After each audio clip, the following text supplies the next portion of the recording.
Okay,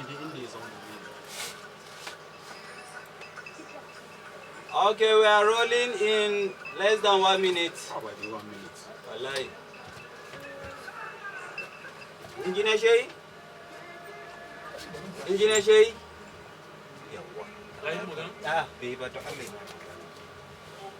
Okay, Engineer Abba. He don't respond.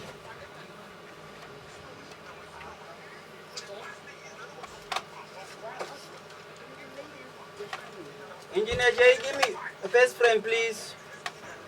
Thank you.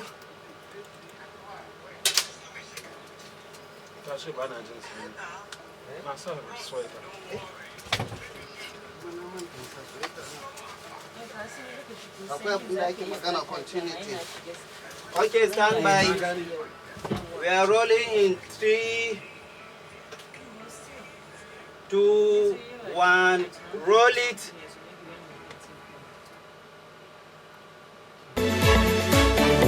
Roll it. Stand by.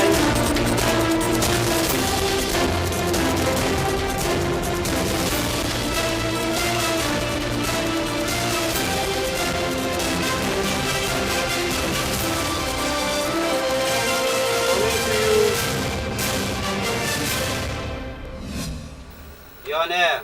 Hello and thank you for joining us. This is the news on NT International. I am Charles. For first, let's take you through some of our top stories. Play. Read. Nigeria Intensify campaign for seats on Council of International Maritime Organization in New York. Read. Federal government keen on building new bridges of cooperation across the Atlantic. Read. And Malawi faces crucial moments prepares for presidential and legislative elections. Coming to you.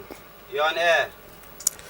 The federal government of Nigeria is keen on building new bridges of cooperation across the Atlantic with St. Kitts government, which goes beyond traditional diplomacy to accelerate Nigeria's development drive of its critical sectors, including energy, technical exchange, and culinary arts.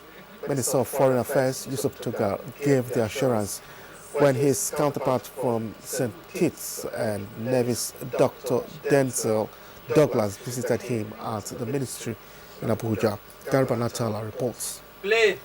The Caribbean nation of St. Kitts and Nevis, known for its sugar plantations and tourism, also renders services.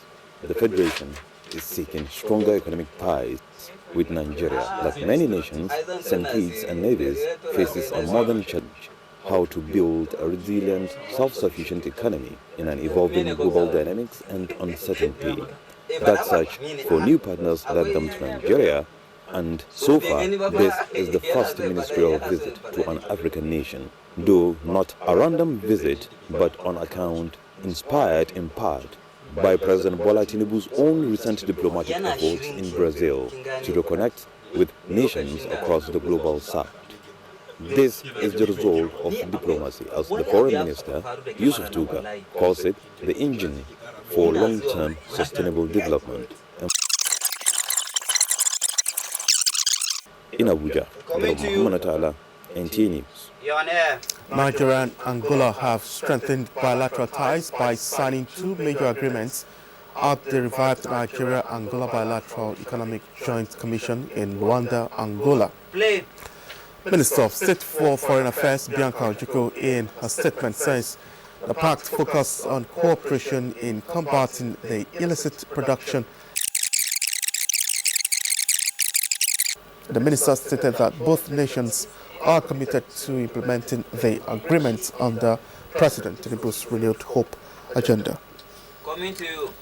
You're on air.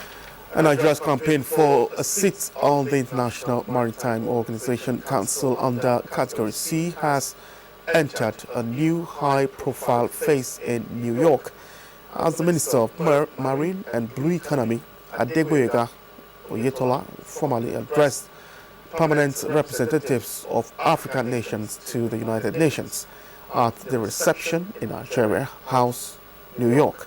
Delivering a speech, With maritime vision and national reserve, Oyetola emphasized that Nigeria's candidature was more than an ambition, but a solemn pledge of partnership with the international community. Protect the planet and uplift the people. Coming to you. You're on air. Minister of Agriculture and Food Security Abubakar Kyari says the federal government is driving the proactive policies in the agricultural sector that will unlock sustainable agri-food systems and safeguard the climate and restore ecosystems. The minister was speaking at the just concluded high-level event on unlocking sustainable agri-food systems for climate, nature and livelihoods in Rome. Musa Babali reports. Nigeria's Minister of Agriculture and Food Security, Abubakar Kyari, also serves as the Vice Chairman of the International Fund for Agricultural Development Governing Council.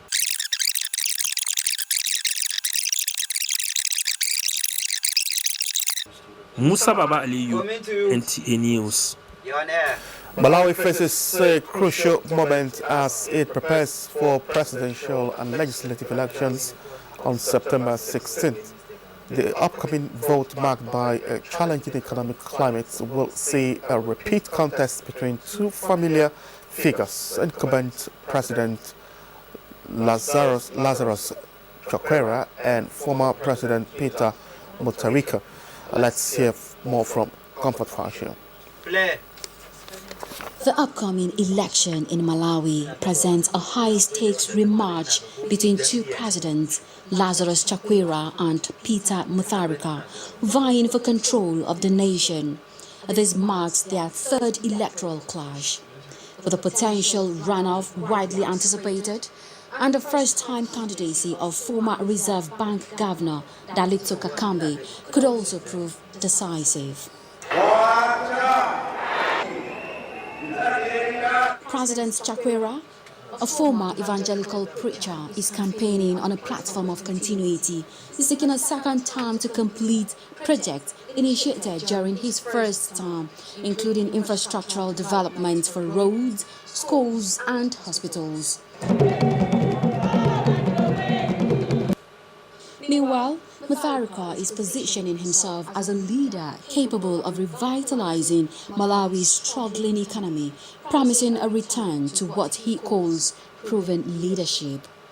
Dalito Kakambe, on the other hand, presenting himself as a technocratic outsider, has promised to transform the economy through measures such as decentralizing governance, establishing state-run development corporations, and boosting agriculture and manufacturing. The presidential race includes a total of 17 candidates, among them former President Joyce Banda.